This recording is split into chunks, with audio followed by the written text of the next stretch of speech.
Japan की प्रधानमंत्री सनाए Takaichi Bharat के दौरे पर आती हैं। उनका शेड्यूल बनता है कि वो न्यू दिल्ली से नहीं बल्कि असम के गुवाहाटी से अपने दौरे की शुरुआत करेंगी।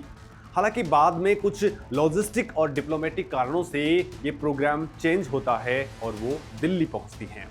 लेकिन दोस्तों, कूटनीति के अंदर जो बात सबसे ज्यादा मायने रखती है वो है सिग्नलिंग। बाहर से देखने पर यह सिर्फ एक आम प्रोटोकॉल चेंज लगता है, लेकिन इंटरनेशनल डिप्लोमेसी के अंदर कोई भी कदम बिना किसी ठोस वजह के नहीं उठाया जाता है। ये एक ऐसा साइलेंट ऑपरेशन था जिसने चाइना और उसके प्रॉक्सी नेटवर्क के पसीने छुड़ा दिए। जापान और भारत मिलकर के एक ऐसा गेम प्लान सेट कर चुके हैं जिसका असर सिर्फ एशिया के अंदर नहीं बल्कि पूरी दुनिया की सप्लाई चेन और सिक्योरिटी आर्किटेक्चर के ऊपर पड़ने वाला है। नमस्कार दोस्तों, मैं हूं मुकेश और आज जो कुछ मैं आपको बताने वाला हूं वो पूरी तरह से इस बात को डिकोड करेगा कि जापान की जो प्रधानमंत्री है उनका फोकस आखिर हमारे भारत के सेंटर में नहीं है, भारत के वेस्ट में नहीं है, भारत के गुरुग्राम में नहीं है, बल्कि उनका पूरा फोकस नॉर्थ ईस्ट में क्यों है। तो दोस्तों, गुवाहाटी से दौरा शुरू करने का प्राइम मिनिस्टर तकाइची का इनिशियल प्लान अपने आप में एक बहुत बड़ा मैसेज था। ये कोई साधारण फैसला नहीं था, ये दुनिया को और खास करके चाइना को ये बताने का तरीका था कि जापान अब भारत के पूर्वोत्तर के राज्यों को सिर्फ एक दूर दराज का इलाका नहीं बल्कि अपने free and open Indo Pacific vision का सबसे मजबूत पिलर मानता है। दोस्तों, ये एक ऐसा कदम है जो साबित करता है कि भारत अब रिएक्शन देने वाला देश नहीं है बल्कि ग्लोबल इक्वेशन बदलने वाला देश बन चुका है। इस पूरी स्ट्रेटेजी को समझने के लिए हमें थोड़ा पीछे जाना होगा और उस बैकग्राउंड को देखना होगा जो मेन स्ट्रीम मीडिया अक्सर मिस कर देता है। दोस्तों, दशकों तक भारत का पूर्वोत्तर हिस्सा यानी कि हमारे नॉर्थ ईस्टर्न स्टेट्स एक लैंडलॉक्ड और विकास से दूर रखे गए इलाके की तरह देखे जाते थे। सिलीगुड़ी कॉरिडोर, जिसे हम चिकन नेक कहते हैं, वो एकमात्र पतला सा रास्ता था जो पूरे पूर्वोत्तर को बाकी भारत से जोड़ता था। रणनीतिक रूप से ये भारत का सबसे बड़ा प्रेशर पॉइंट था। चाइना हमेशा से इस इलाके के ऊपर नजरें गड़ाए बैठा था, ये सोच करके कि किसी भी मिलिट्री प्रेशर या फिर हाई रिस्क सिचुएशन के अंदर वो इस चिकन नेक को ब्लॉक करके भारत को ब्लैकमेल कर सकता है। लेकिन पिछले एक दशक के अंदर भारत की रणनीतिक सोच पूरी तरह से बदल चुकी है। न्यू दिल्ली ने समझ लिया है कि डिफेंस सिर्फ हथियारों से नहीं होता बल्कि इंफ्रास्ट्रक्चर, कनेक्टिविटी और ग्लोबल पार्टनरशिप से होता है। और दोस्तों, यहीं पर एंट्री होती है दुनिया की एक बड़ी इकोनॉमिक और टेक्नोलॉजिकली पावर हाउस जापान की। लेकिन दोस्तों, असली सवाल यहीं से स्टार्ट होता है कि आखिर जापान को भारत के पूर्वोत्तर में इतना ज्यादा इंटरेस्ट क्यों है। जापान के पास में इन्वेस्ट करने के लिए पूरी दुनिया है, फिर वो असम, मेघालय और नागालैंड जैसे राज्यों के अंदर अरबों डॉलर क्यों झोंक रहा है। तो इसका जवाब छुपा हुआ है एक बहुत ही कैलकुलेटेड जियोपॉलिटिकल शिफ्ट के अंदर। जापान ये बहुत अच्छे तरीके से जानता है कि अगर उसे एशिया के अंदर अपनी पोजीशन मजबूत रखनी है और चाइना के आक्रामक रवैये को काउंटर करना है तो उसे एक ऐसा पार्टनर चाहिए जिसका साइज, इकोनॉमी और मिलिट्री पावर चाइना को टक्कर दे सके।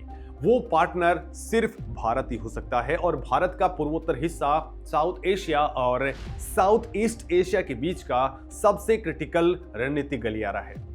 दोस्तों, ये वो गलियारा है, ये वो दरवाजा है जो म्यांमार, थाईलैंड और वियतनाम होते हुए इंडो पैसिफिक के कोर एरियाज के अंदर खुलता है। अगर ये दरवाजा मजबूत हो गया तो चाइना की जो साउथ चाइना सी से लेकर के इंडियन ओशन तक स्ट्रिंग ऑफ पर्ल्स स्ट्रेटजी है वो पूरी तरह से बेअसर हो जाएगी। और यहीं पर कहानी सबसे इंटरेस्टिंग हो जाती है क्योंकि ये सिर्फ हवाई बातें नहीं हैं, जमीन पर कुछ ऐसा हो रहा है जो सीधे तौर पर डेटा एंड नंबर्स के अंदर दिखता है।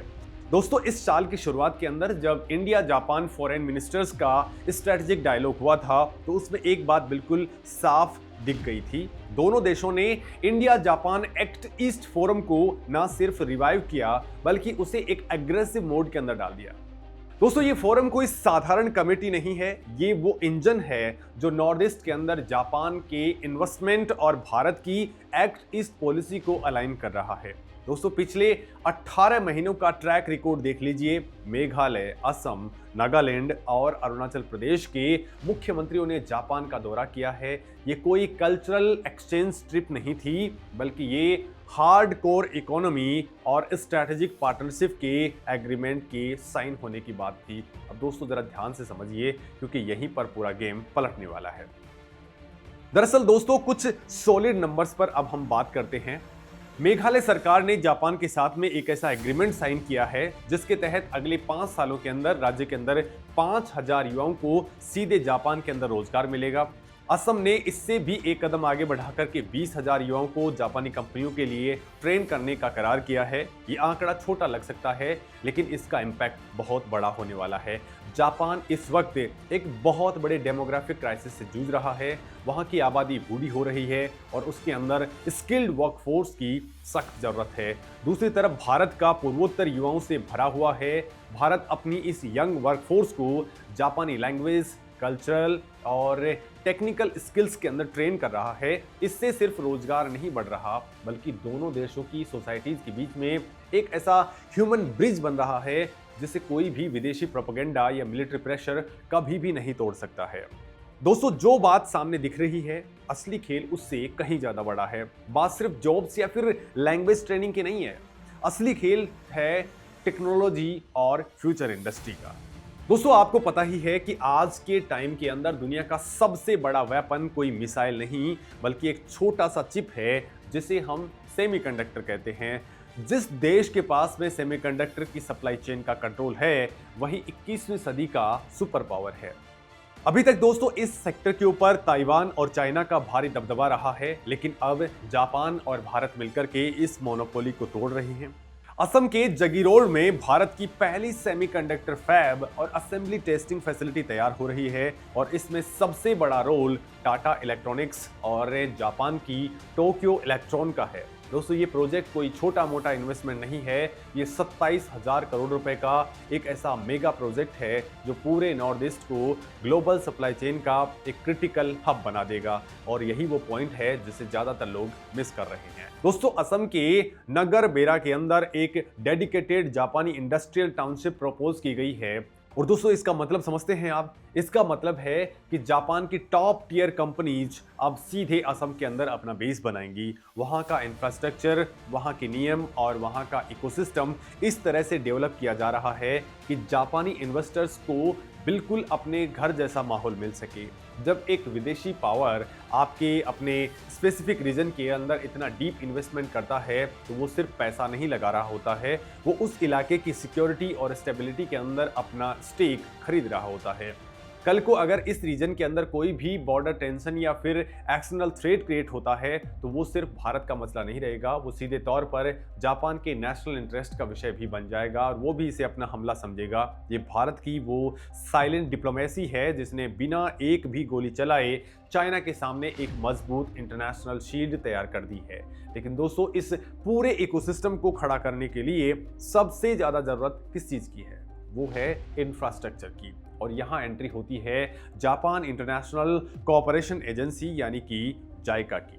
दोस्तों जाइका भारत के नॉर्थ ईस्ट के अंदर कोई आज से नहीं बल्कि पिछले कई सालों से काम कर रही है, लेकिन अब इसके ऑपरेशंस का स्केल एक्सपोनेंशियल लेवल पर पहुंच चुका है। जाइका पूर्वोत्तर के अंदर सड़क, health care, water supply, energy और फॉरेस्ट मैनेजमेंट के प्रोजेक्ट्स के अंदर अरबों डॉलर का इन्वेस्टमेंट कर रही है। इसका सबसे प्राइम एग्जाम्पल है धूबरी फुल बॉडी ब्रिज। दोस्तों ये कोई आम पुल नहीं है, ब्रह्मपुत्र नदी के ऊपर बन रहा ये 19 किलोमीटर लंबा पुल भारत का सबसे लंबा रिवर ब्रिज होगा जो असम और मेघालय को जोड़ेगा। इस ब्रिज की रणनीतिक अहमियत इतनी ज्यादा है कि इसे सीधे मिलिट्री, लॉजिस्टिक्स और रैपिड डिप्लॉयमेंट से जोड़ करके देखा जा रहा है। अगर कभी सिलीगुड़ी कॉरिडोर के ऊपर कोई प्रेशर बिल्डअप होता है तो ये अल्टरनेटिव रूट भारत की सप्लाई लाइंस को कभी भी रुकने नहीं देगा। दोस्तों जाइका की फंडिंग से बन रहा ये इंफ्रास्ट्रक्चर भारत की इंटरनल कनेक्टिविटी को तो वो मजबूत कर ही रहा है, साथ ही ये भारत को म्यांमार और बांग्लादेश के पोर्ट से भी कनेक्ट कर रहा है। अब बात करते हैं दोस्तों उस एंगल की जिससे चाइना और कुछ पड़ोसी देशों के पेट में सबसे ज़्यादा दर्द हो रहा है। हम बात कर रहे हैं बांग्लादेश की। हाल ही में बांग्लादेश के अंदर जो पॉलिटिकल शिफ्ट हुआ है और इंटरनेशनल इनस्टेबिलिटी देखने को मिली है, उसने इस पूरे रीजन के अंदर सिक्योरिटी आर्किटेक्चर को हिला करके रख दिया है। दोस्तों, एक वक्त था जब बांग्लादेश भारत के लिए एक रिलायबल पार्टनर हुआ करता था, लेकिन वहाँ कुछ एक्सट्रीमिस्ट नेटवर्क्स और बाहरी ताकतों, विशेष करके चाइना और पाकिस्तान के प्रॉक्सी नेटवर्क्स ने जो जाल बिछाया है, उसका मकसद भारत को चारों तरफ से घेरना है। चाइना की स्ट्रिंग ऑफ पर्ल्स स्ट्रेटजी का एक अहम हिस्सा ये है कि वो म्यांमार और बांग्लादेश में अपने पोर्ट्स और नेवल बेसेस बना करके भारत को बे ऑफ बंगाल के अंदर ब्लॉक कर दे। लेकिन भारत के कूटनीतिक थिंक टैंक्स ने इस खतरे को बहुत पहले ही भांप लिया था। भारत जानता है कि अगर बांग्लादेश या म्यांमार में कोई भी बड़ा क्राइसिस आता है तो उसका सीधा असर हमारे नॉर्थ ईस्ट के ऊपर पड़ेगा। लिहाजा दोस्तों, भारत ने जापान को इस पूरे गेम के अंदर अपना पार्टनर बनाया है। जापान के पास में दुनिया की बेहतरीन मैरीटाइम टेक्नोलॉजी और कैपिटल है। जब भारत अपने पूर्वोत्तर के अंदर जापानी इन्वेस्टमेंट बढ़ा रहा है तो वो असल में म्यांमार के सितवे पोर्ट और बांग्लादेश के चटगांव पोर्ट तक एक मजबूत इकोनॉमिक कॉरिडोर तैयार कर रहा है। अगर चाइना बांग्लादेश के अंदर अपनी डेट ट्रैप पॉलिसी के जरिए घुसने की कोशिश करता है तो उसके सामने अब सिर्फ भारत नहीं बल्कि जापान की इकोनॉमिक पावर भी खड़ी है। दोस्तों, दुनिया के बड़े एक्सपर्ट मानते हैं कि नॉर्थ ईस्ट के अंदर जापान की मौजूदगी ने चाइना और बांग्लादेश के उस संभावित नेक्सस को पूरी तरह से न्यूट्रलाइज कर दिया है जो भारत के खिलाफ एक बड़ा सिक्योरिटी थ्रेट बन सकते थे। दोस्तों, भारत ने बहुत ही स्मार्ट तरीके से बांग्लादेश का वो ताबीज बना दिया है जिससे पहनकर उसने अपने पूर्वोत्तर को हर बुरी नज़र से बचा लिया है। अब यहाँ एक छोटा सा नंबर समझिए दोस्तों, क्योंकि इसी नंबर के अंदर पूरा गेम छिपा हुआ है। इंटरनेशनल मॉनेटरी फंड और वर्ल्ड बैंक के डेटा के मुताबिक ग्लोबल सप्लाई चेन इस वक्त एक बहुत बड़े ट्रांजिशन फेज के अंदर गुजर रही है। पोस्ट कोविड दुनिया अब चाइना +1 स्ट्रेटजी के ऊपर काम कर रही है। दुनिया की बड़ी कंपनियां अपना मैन्युफैक्चरिंग बेस चाइना से बाहर निकाल रही हैं। वियतनाम, थाईलैंड और इंडोनेशिया जैसे देश इस रेस में आगे थे, लेकिन उनके पास में वो स्केल और लॉन्ग टर्म सस्टेनेबिलिटी नहीं है जो भारत के पास में है। जापान ने बहुत रिसर्च के बाद में ये तय किया है कि भारत का पूर्वोत्तर ही वो जगह है जो फ्यूचर की सप्लाई चेन को होल्ड कर सकता है। आईआईटी गुवाहाटी और जापानी इंस्टीट्यूशंस के बीच में जो जॉइंट रिसर्च प्रोग्राम चल रहे हैं वो कोई साधारण एकेडमिक एक्सचेंज नहीं है। वहाँ फ्यूचर की एआई, रोबोटिक्स और ग्रीन एनर्जी टेक्नोलॉजीज के ऊपर काम हो रहा है। ये वो फाउंडेशन है जो अगले 20 सालों के अंदर नॉर्थ ईस्ट को एशिया का सिलिकॉन वैली और मैन्युफैक्चरिंग हब बना सकता है। दोस्तों, बाहर से ये फैसला बहुत ही नॉर्मल दिखता है, लेकिन अंदर से ये इंडिया की लॉन्ग टर्म स्ट्रैटेजी का वो हिस्सा है जिसे डिकोड करने के अंदर दुनिया के बड़े बड़े थिंक टैंक्स को समय लग रहा है। दोस्तों, भारत ने अब अपनी फॉरेन पॉलिसी को पूरी तरह से डी-हाइफनेट कर लिया है। आज से 10 साल पहले भारत की पहचान ये थी कि वो एक बड़ा मार्केट है, लेकिन आज भारत की पहचान ये है कि वो ग्लोबल ऑर्डर को डिसाइड करने वाला एक प्रमुख स्टेक होल्डर बन चुका है। मोदी सरकार ने एक बात बिल्कुल स्पष्ट कर दी है कि भारत का विकास उसके बॉर्डर एरियाज के विकास के बिना अधूरा है। पहले की सरकारों ने जो एक डिफेंसिव माइंड से रखा था कि बॉर्डर तक सड़कें मत बनाओ वरना दुश्मन अंदर आ जाएगा, उस अप्रोच को अब पूरी तरह से कूड़ेदान में डाल दिया गया है। आज का भारत कहता है कि हम बॉर्डर तक ऐसा वर्ल्ड क्लास इंफ्रास्ट्रक्चर डेवलप करेंगे कि दुश्मन हमारी तरफ आंखें उठा करके भी देखने से पहले 1000 बार सोचेगा। और इस नए कॉन्फिडेंस के अंदर जापान जैसा ग्लोबल प्लेयर भारत के साथ कंधे से कंधा मिलाकर के खड़ा है। और दोस्तों, यही वजह है कि ये खबर सिर्फ एक हेडलाइन नहीं है, ये एक पूरा नैरेटिव शिफ्ट है। आम आदमी को ये बात इसलिए समझनी चाहिए क्योंकि जब आपके देश के अंदर उस हिस्से में जिसे कभी अशांत माना जाता था, आज बुलेट ट्रेन और सेमीकंडक्टर की बातें हो रही हैं, तो ये सीधे तौर पर देश की इकोनॉमिक ग्रोथ और आपकी अपनी सिक्योरिटी से जुड़ा हुआ है। दोस्तों, पूर्वोत्तर में जो कुछ हो रहा है ये विकास सिर्फ उन राज्यों की जीडीपी नहीं बढ़ाएगा बल्कि पूरे भारत के एक्सपोर्ट और फॉरेन एक्सचेंज रिजर्व को एक नया बूम देगा। जब असम के अंदर बना सेमीकंडक्टर दुनिया भर के स्मार्टफोन्स और इलेक्ट्रिक गाड़ियों के अंदर लगेगा, उस पर मेड इन इंडिया का जो ठप्पा होगा वो ग्लोबल मार्केट के अंदर भारत की ब्रांड वैल्यू को एक अलग ही लेवल पर लेकर के जाएगा। अब जो बात सामने आती है वही सबसे बड़ी है। क्या यह सब इतने आसानी से हो रहा है? तो ऐसा बिल्कुल नहीं है। चाइना इस पूरी जुगलबंदी से बुरी तरह से फ्रस्ट्रेटेड है।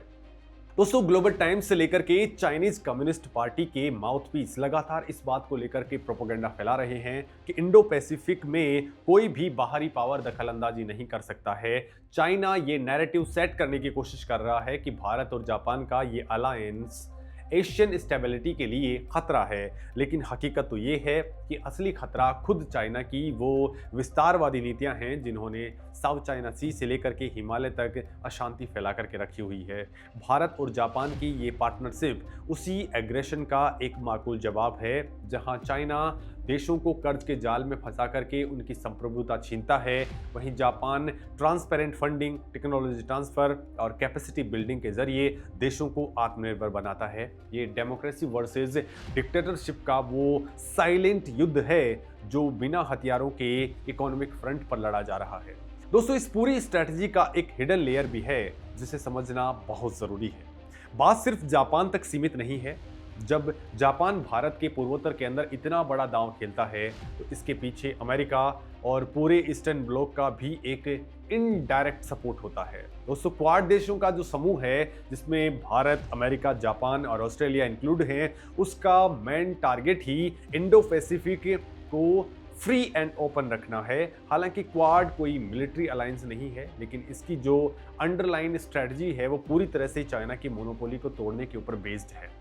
जापान का नॉर्थ ईस्ट के अंदर आना दरअसल उसी क्वाड विजन का एक ग्राउंड इंप्लीमेंटेशन है।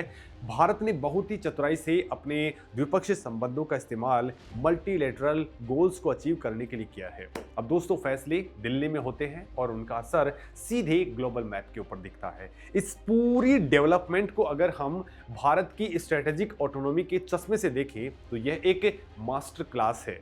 भारत ने बिना किसी मिलिट्री ब्लॉक के अंदर शामिल हुए, बिना किसी देश की का पिछलुगु बने, अपनी शर्तों के ऊपर जापान जैसी इकोनॉमिक पावर को अपने सबसे सेंसिटिव एरियाज के अंदर इनवाइट किया है। यह उस भारत का कॉन्फिडेंस है जो अपनी सुरक्षा और अपनी इकोनॉमी को लेकर के पूरी तरह से अश्योर्ड है। भारत अब प्रेशर में आकर के फैसले नहीं लेता है, बल्कि अपॉर्चुनिटी क्रिएट करके दुनिया को अपने हिसाब से चलने पर मजबूर करता है।